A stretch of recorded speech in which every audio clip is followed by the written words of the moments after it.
Hey guys, what's up? It is Ripe again, back with more malicious compliance and coworkers/managers from hell stories. Without wasting any more time, let's dive right into the stories. The first one is titled, "New manager did not realize who I am at my company. Well, ask the CEO. I will get you fired and arrested." My office has been extremely crazy lately due to just bad luck of people leaving for new jobs, 2 people on maternity leave at the same time, and a general shortage. The thing is that in the IT and cybersecurity sector there's never really a dull moment. Either people are at their desks trying to get all the clients, or there are people running around the building trying to find something or usually someone that they need. Recently, one of my favorite employees who had been a manager for 5 years was moving to be closer to family, and I was going to have to replace him. This new guy that got hired for the management position had been working at a different site for a couple of weeks before finally being moved to the busier site where I usually can be found.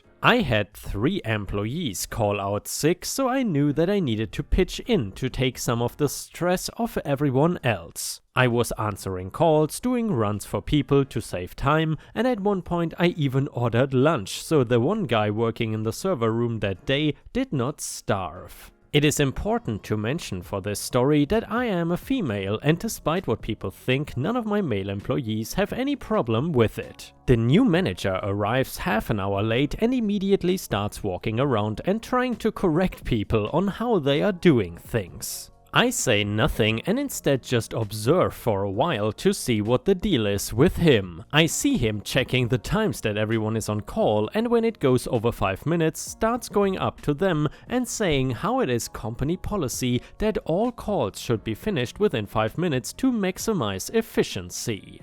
I have never ever had this policy and know that sometimes with technical problems, the troubleshooting stage can take a while, especially if the problem needs to be fixed on our end. I was minding my own business, and when it got slow, I would walk away from the computer and do other things. It was also clear that he had no idea who I was because he was looking right at me at some point and had no idea that I was his boss and not someone working underneath him. One of my employees even gave me a look, and I just put my finger over my lips, letting him know I wanted to wait and see what happened. Honestly, I was waiting to see if and when he would say something to me, but first I had to listen to him tell other people about me. "Manager, listen, I know the CEO personally, and if I were to call him up and tell him what I was seeing here today, he would not be happy. I could fire the lot of you right now, and he would probably give me a promotion." Yep, he did not even know that the CEO of the company was a woman, aka me. I had enough, and with that comment he was really starting to harass the employees, which nobody gets to do to my staff. I stepped up to him and opened my mouth ready to tell him off and fire him right on the spot. Instead though, he pointed at me and started talking again. "Manager, sweetie, I've been here all morning and not once did you offer to get me a cup of coffee or take notes for me. You need to keep up because I'm going to soon be the biggest thing in this company, and women like you are a dime a dozen. You can run around for everyone else like you have been, but you really should make sure you take care of your boss first."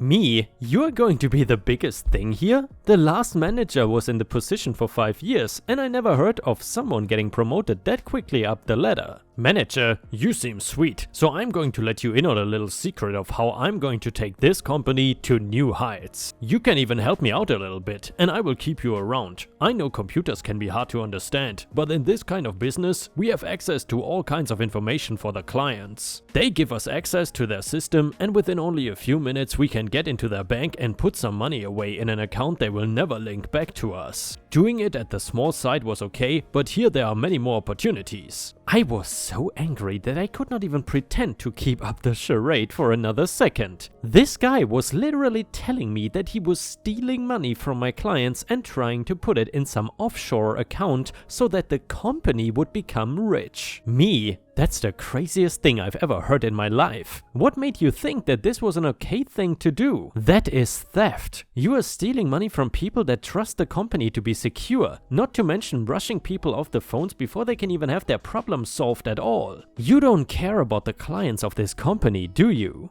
Manager, you just don't know how things work in the big leagues. Me and the CEO know what we are doing, and he knows enough about this stuff to know that I would make the perfect right-hand man for him. Meanwhile, you think it is okay to stand here and yell at your boss in front of everyone. I should report you to the CEO and fire you right here and now. Me? Go ahead. Call up the CEO and try to fire me. If you can do that, then you deserve every penny that you are trying to scam out of innocent people. Then when my phone rings, I can fire you right here in front of all the employees I trusted you to manage. You did not even know enough to look up anything about the CEO or even find out that she was a woman before coming to work here, and lying that I told you about all these new policies. He went pale and quickly checked the internet to realize that I was the CEO, and he not only told me off but confessed to a crime. I called the police and told him exactly what he said he did at the other side, and he was arrested on the spot. Luckily, the money he took was still in an account and all of it was able to be reversed back to my clients. The whole time he was sputtering out an apology about how he knew that I was the CEO the entire time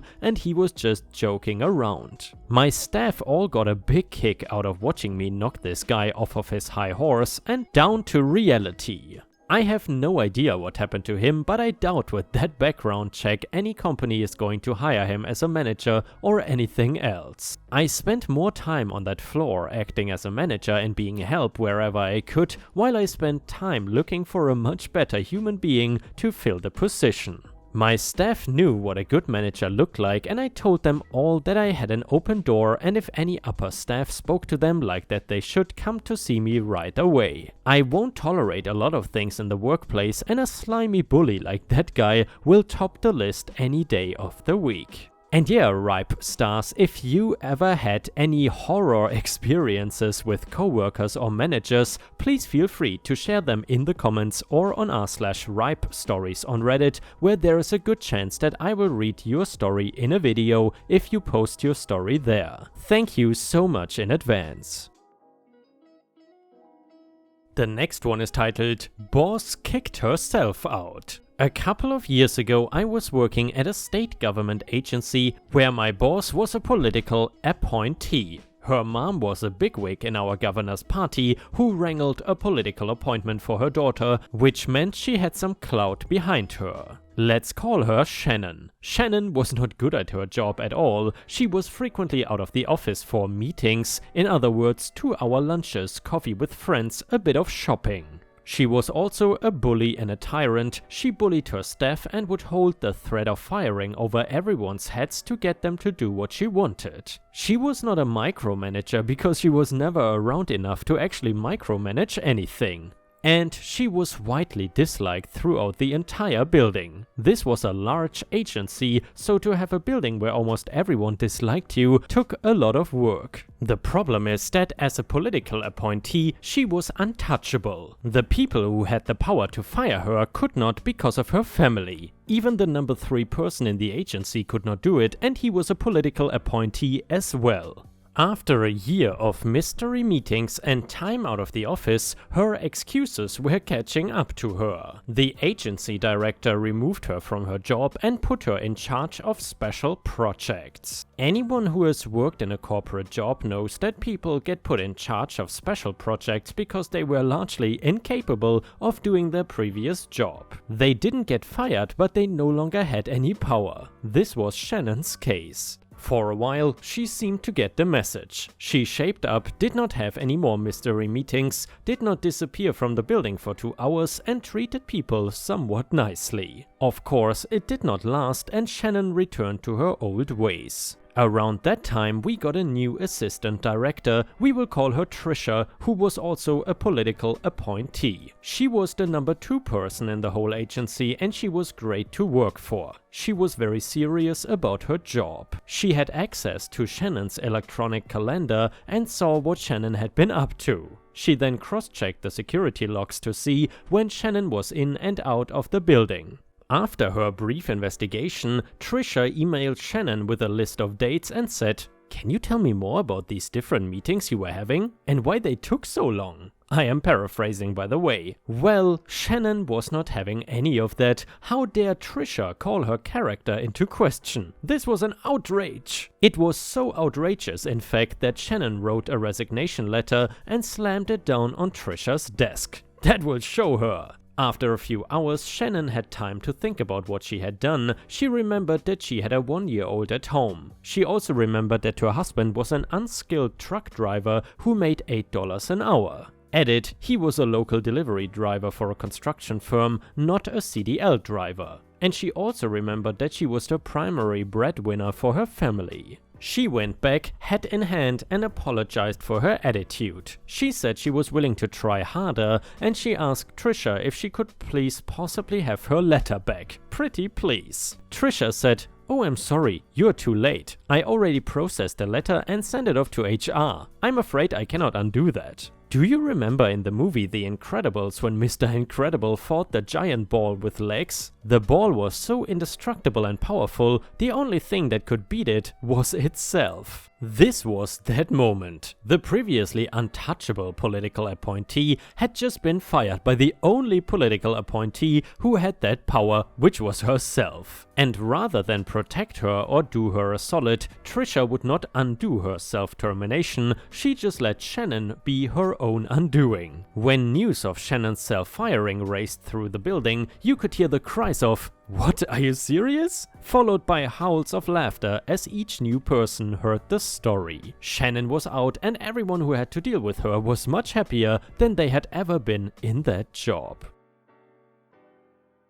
The next one is titled Malicious Compliance on My Base. Hey guys, my current job is being a legal assistant in a law firm and my boss does not like me. No clue why, she just doesn't, and I'm not unconvinced the only reason I haven't been fired is because every attorney I support hardcore goes to bat for me. Now, one thing that infuriates me about their hiring processes is that they do not in any way, shape or form inquire about computer skills. We are, I guess you could technically say, tech adjacent due to the type of law we practice, but I've also interviewed at many other firms who require a typing test and some sort of Microsoft literacy test. I have come to be known as a computer wizard kid. I'm not even that great, I'm really just good with Microsoft products. My middle and high school were a bit obsessed with us having computer skills, so I was Microsoft certified at like 14 years old, and while a lot of knowledge base is gone, I still know my way around an Excel file. This is where I think my manager started to not like me.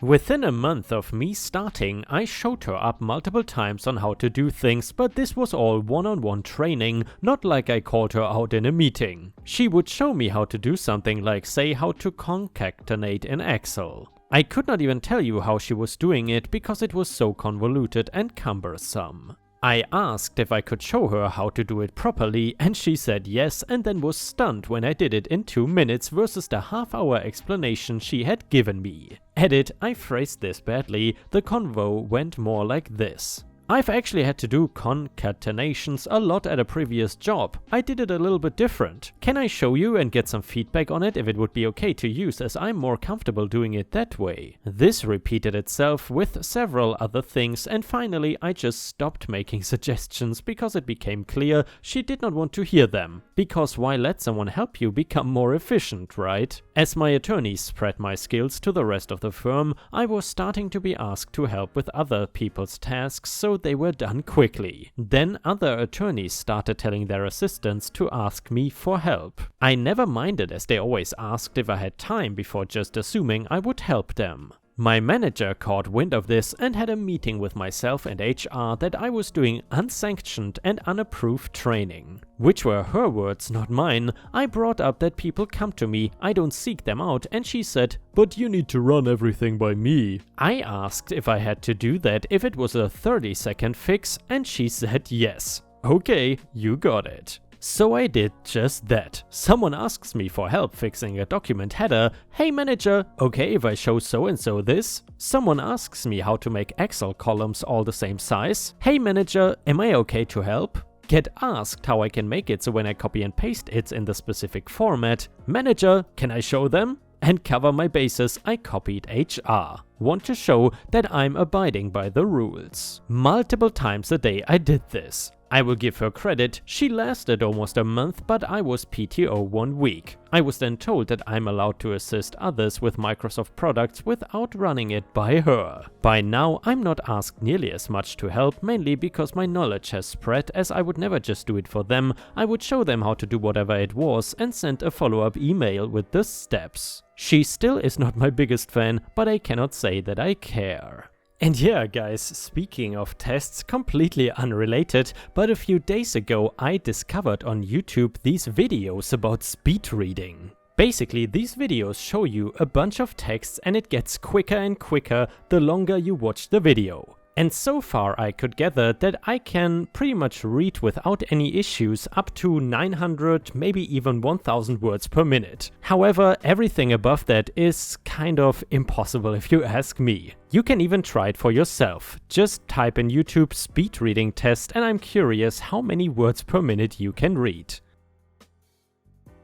And the next one is titled Delicious Malicious Compliance. I was having a day off and was attending a hazard reduction burn, so out in the bush with a fire truck suited up and running around like a happy pyromaniac. I get a phone call from work, I answer and get told I must be present for a virtual meeting scheduled for 10 minutes time for a training on a system I already know, as I had been using it for the past 6 months at a venue. I remind them that it is my day off and my manager speaks with the tone of, "Do it or you're fired."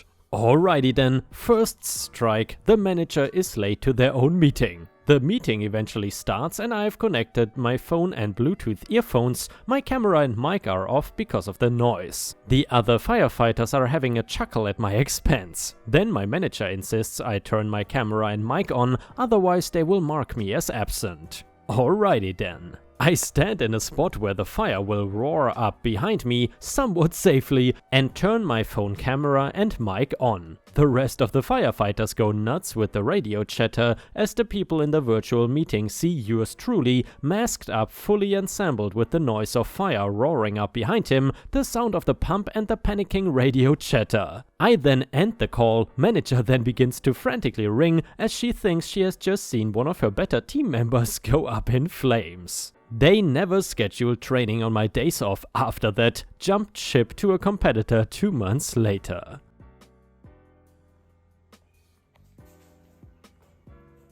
Who is that? Who's that? Disney? Oh, Disney. Straight going to my room. What Disney? You don't want to say hello to YouTube? No. Disney, no. Just say hello to YouTube. Oh, who is that?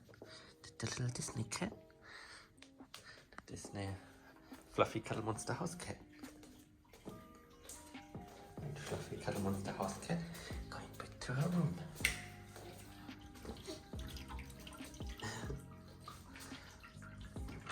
And of course she wants her breakfast, she's hungry. Right, Disney?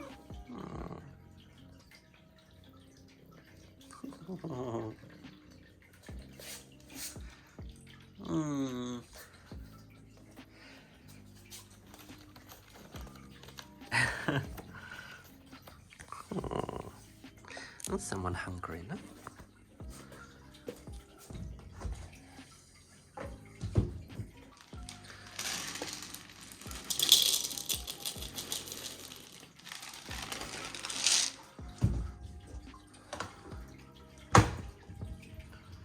Disney, food's ready.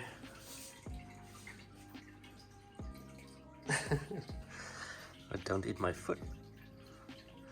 Food ready, time to eat. Hungry? Oh yeah. Snacking. Sounds like I'm eating chips on the couch.